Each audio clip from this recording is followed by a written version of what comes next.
Este es el tercer video del seminario número 13, que corresponde a hemostasia 2 de coagulación y fibrinolisis. Yo soy el doctor Daniel Fassi, coordinador de fisiología de la sangre.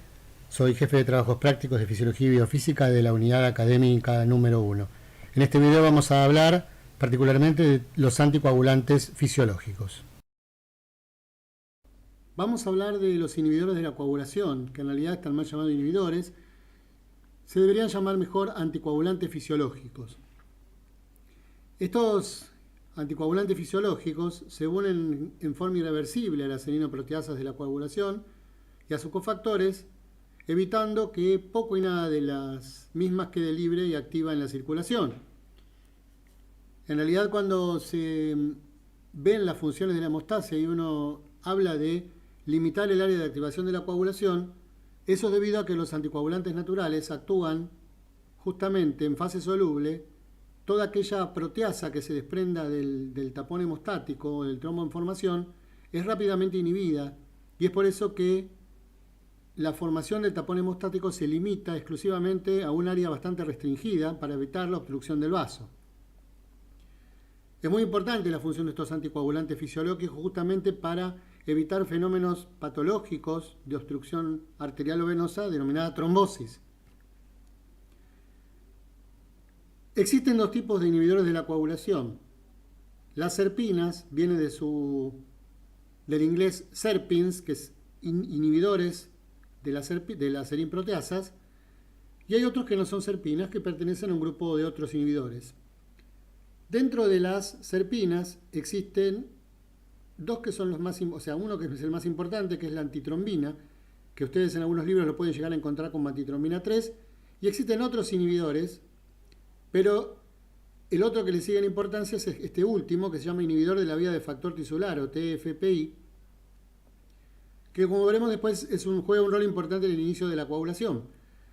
Los otros inhibidores, como el cofactor 2 de la heparina dependiente de dermatansulfato, el C1 inhibidor que veremos que inhibe al factor 12, el alfa-1 antitripsina, el inhibidor de la proteína C, son inhibidores menos relevantes. Otros inhibidores, los que vamos a detenernos especialmente, va a ser en este grupo, que son la proteína C y proteína S. Hay otros inhibidores más inespecíficos, como el alfa-2 macroglobulina, y un inhibidor del factor 10, que es la proteína Z, de menor relevancia también. Antes de hablar de la antitrombina, vamos a decir dos palabras sobre la heparina y el heparansulfato. La heparina y el heparansulfato son polisacáridos que están formados por unidades de dos sacáridos, unidas por uniones alfa-1,4, que en el caso particular de la heparina están formados por el ácido hidurónico y la N-D-glucosamina, sulfatadas ambos, que tiene mucha relevancia en terapéutica porque es el anticoagulante utilizado en la práctica diaria. Como veremos después, es muy importante para inhibir la antitrombina y de esa manera ejerce su función anticoagulante. In vivo no existe prácticamente heparina, y la heparina no tiene un rol como anticoagulante dentro del individuo, sino que existen otras moléculas sulfatadas, como el caso del heparansulfato. El heparansulfato es semejante a la heparina, forma parte de los proteoglicanos de la superficie celular, es menos sulfatado con menor cantidad de ácido hidurónico y se encuentra en las superficies celulares y en la matriz extracelular. Es responsable de la adhesión entre células, regulación de algunas enzimas y acción de las citoquinas, pero también es muy importante como cofactor, o en realidad como acelerador de la función de la antitrombina, de tal forma que como hay bastante cantidad de heparansulfato recubriendo la superficie endotelial, las células y en realidad de los vasos sanguíneos se comportan como si fuesen tubos heparinizados, de tal forma que la sangre que circula por ellos no va a coagular mientras esté dentro del vaso sanguíneo. Es lo mismo que pasa cuando yo coloco un poco de sangre dentro de un tubo capilar heparinizado. La sangre no va a coagular justamente por este mismo fenómeno. El heparansulfato y la heparina deben tener, como vamos a ver después, un pentasacárido específico que le da su acción de unión a la antitrombina. Sin ese pentasacárido no se puede unir a la antitrombina y por ende no sirve como anticoagulante.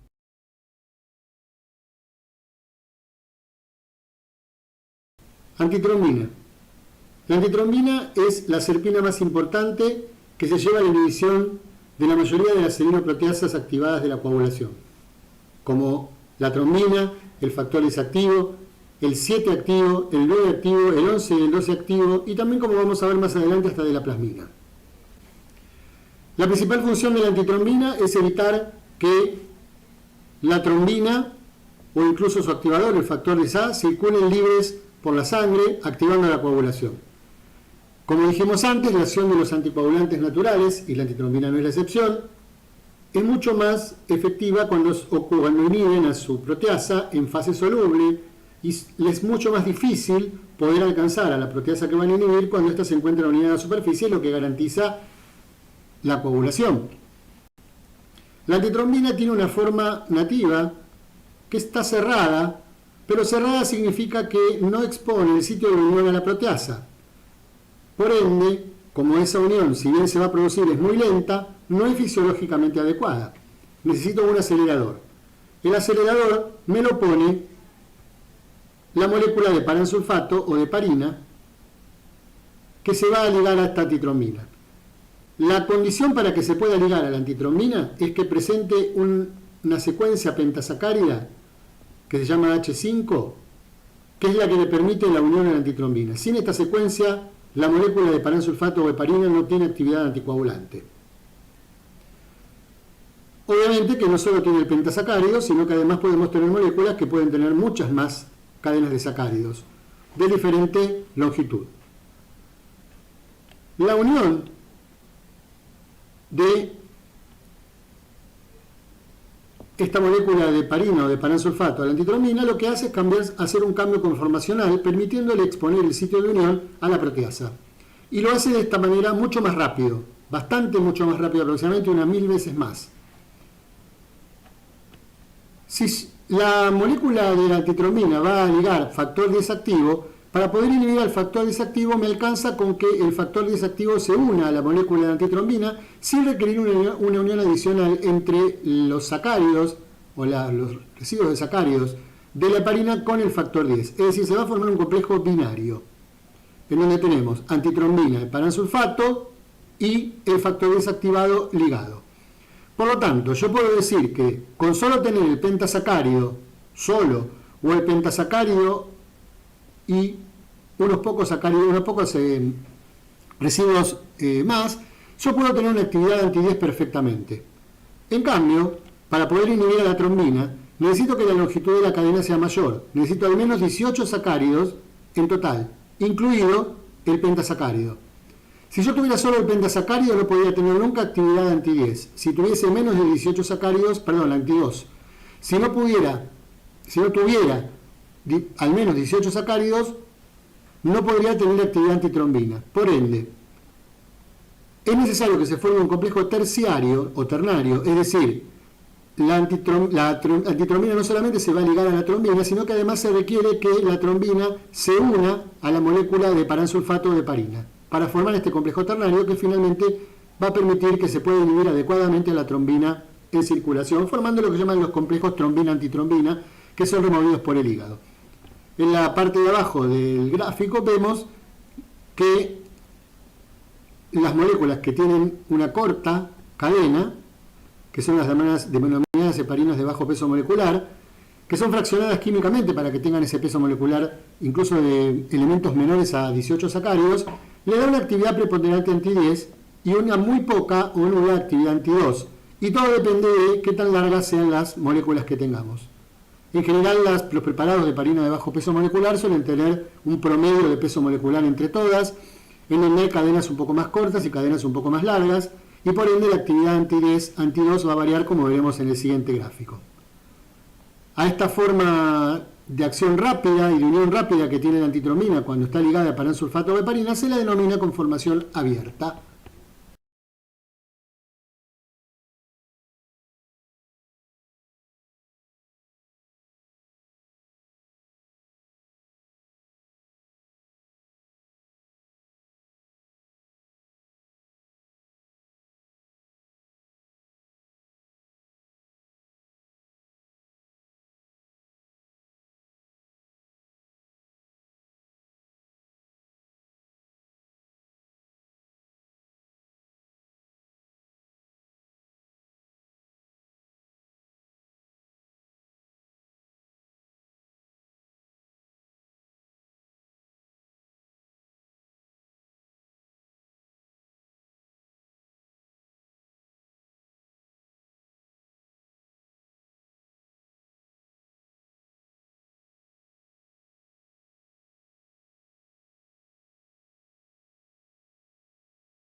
En este gráfico vemos la relación que existe entre la actividad antiproteasa, en este caso actividad anti-2A o trombina, o actividad anti-10A de la heparina en relación al peso molecular.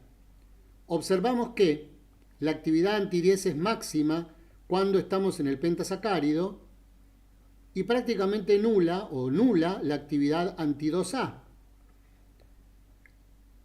Dentro del rango de heparinas de bajo peso molecular, menores a 18 sacáridos, la actividad anti-10 va a ser elevada, mientras que la actividad anti-2 va a ser menor.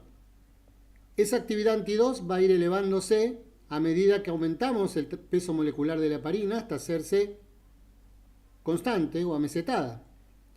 Mientras que la actividad anti-10, a medida que aumentamos el peso molecular de las heparinas, si bien no desciende a cero, tiene un leve descenso y luego se ameseta. Por lo tanto, si nosotros hacemos el ratio o la razón entre la actividad anti-10 y anti-2A de la heparina, vemos que favorece y es mayor a 1 a las heparinas de bajo peso molecular la actividad anti-10 por sobre la actividad anti-2. Mientras que cuando la heparina no está fraccionada y tenemos cadenas muy largas, la actividad anti-10, anti-2, esto está mal, acá es menor a 1 o igual a 1, con lo cual estas heparinas suelen tener mayor actividad antitrombina que actividad anti-10.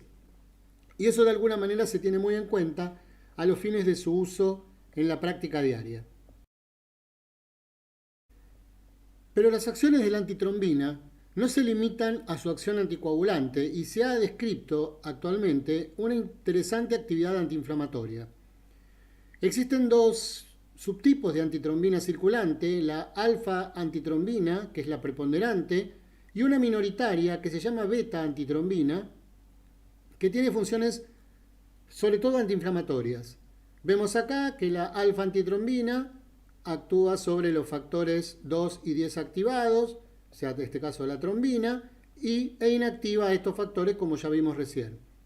En cambio, la beta-antitrombina tiene la posibilidad de ligarse a algunas sustancias o algunas moléculas que expresan las células inflamatorias, como el caso particular de los monocitos, sustancias como el CD13 o CD300 o el receptor de lipoproteína, y lo que hacen es ejercer efectos antiinflamatorios al unirse a esas moléculas, de tal forma que la actividad de los monocitos en este caso disminuye. Por otro lado, la unión de la beta-antitrombina a un proteoglicano endotelial denominado Sindecan 4 genera, por ejemplo, producción de prostaciclina y a su vez una actividad antiinflamatoria inhibiendo a la proteína de transducción que tiene que ver con el factor de necrosis tumoral, a la cual llamamos NF-kappa-beta, que tiene muchas funciones en procesos inflamatorios. Al inhibir la transducción de esta proteína también tenemos un efecto antiinflamatorio. La antitrombina, como otros anticoagulantes naturales, forma parte también del sistema denominado inmunotrombosis. Proteínas C y S. Dentro de las proteínas anticoagulantes que no son serpinas, es decir, que no inhiben serinoproteasas, están las proteínas C y S. Las proteínas C y S son producidas por el hígado. La proteína C y la proteína S comparten una característica y es el hecho de que son vitamina K dependientes, como pasa con los factores de coagulación 2, 7, 9 y 10. La proteína C es la serinoproteasa, que se secreta como un zimógeno inactivo, mientras que la proteína S es su cofactor. La proteína S circula en aproximadamente un 40% en forma libre, mientras que un 60% se encuentra combinada con una proteína de ligadura que se llama C4 binding protein o proteína ligadora de C4, porque también liga el componente C4 del complemento. Esta C4 binding protein está muy influenciada por los niveles de hormonas sexuales femeninas y es por eso que durante el embarazo, que per se implica un estado de hipercoagulabilidad, una de las cosas que ocurre es un aumento de esta C4 binding protein y por ende una ligadura mayor de la proteína S libre y un descenso de la actividad de proteína S libre. Y eso hace que la actividad anticoagulante de la sangre esté ligeramente disminuida por lo tanto tenga mayor coagulación. Eso es algo fisiológico que, entre otros de los factores, no es el único, determina que la mujer no tenga sangrados excesivos durante el alumbramiento, esto es cuando se desprende la placenta, y durante el parto. ¿Cómo ocurre el funcionamiento de la proteína C y S? Básicamente ustedes recuerdan que en la coagulación, en el inicio de la coagulación, existía un primer complejo que se formaba, que era el que estaba dado por el factor 7 activado unido al factor tisular, que es lo que llamábamos la tenasa extrínseca, que activaba el factor 10. Pero esto nada tiene que ver con el sistema proteína C y S. Sí, los otros dos complejos, uno es el complejo tenasa intrínseca, formada por el factor 9 activo y el 8 activado, que activaba el 10, y el otro es el complejo protrombinasa, formado por este factor 10 activado y su cofactor, el 5 activado, que activaban a la trombina para formar la suficiente cantidad de trombina necesaria para formar una red de fibrina. Por ende, el rol capital que tiene la activación de estos dos cofactores en la formación de esta cantidad de fibrina es muy importante para que justamente se lleve adelante una coagulación adecuada. Y por eso, como la antitrombina no puede inhibirlos, tenemos que contar con un sistema que lo haga.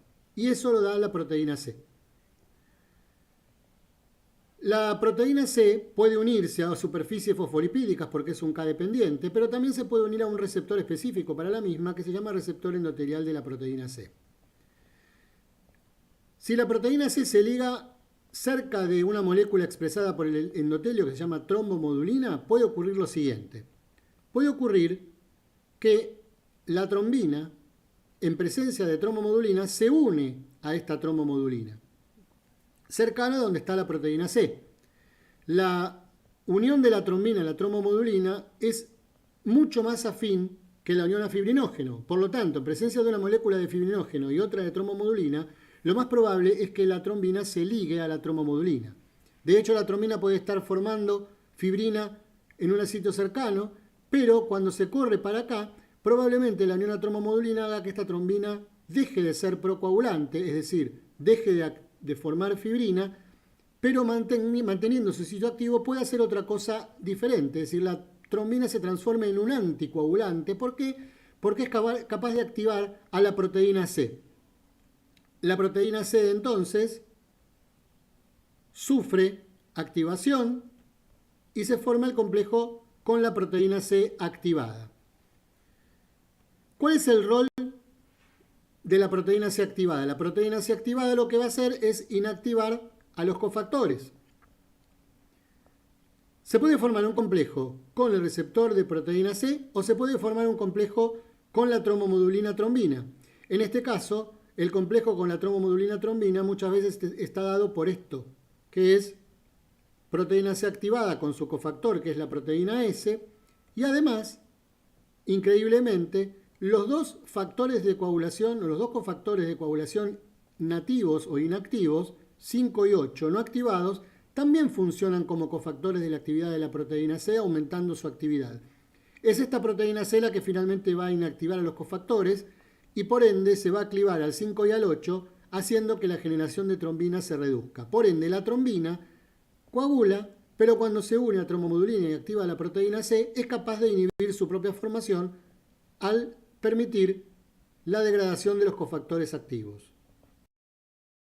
Como pasaba con la antitrombina, y en el caso de la proteína C se conoce desde mucho antes, podemos ver esto que en esta parte del gráfico, en donde ya acabamos de hablar del receptor de proteína C endotelial, y además cuando se une a fosfolípidos, la presencia de algunos cofactores, como el caso de la proteína S, el factor 5 y 8 nativos.